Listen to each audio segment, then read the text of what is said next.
did a degree in fashion design because I always knew I wanted to come into film but had no idea how to get into it. So went and did a degree in fashion, never intending to be in the fashion business at all. And then had no idea how to get into film, so went and got a job dressing in a pantomime in my hometown.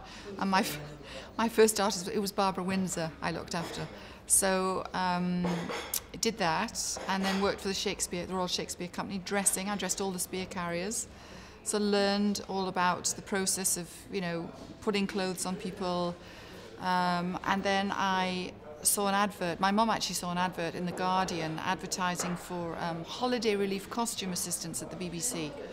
And so I applied and I got taken on for 3 months. When I was a little girl, I used to watch all the time with my grandmother on Saturday afternoons the Saturday matinees that used to run on TV, and it was always Betty Davis, Joan Crawford movies, and my grandmother was a huge fan of those women, as indeed am I, and I thought, God, that would be a good job, dressing those. When I was 10, I remember watching this, and so I would have to say old Hollywood was an influence, huge influence. You know, that just the way people dressed and the glamour of it all, that's what kind of, I guess, influenced me really.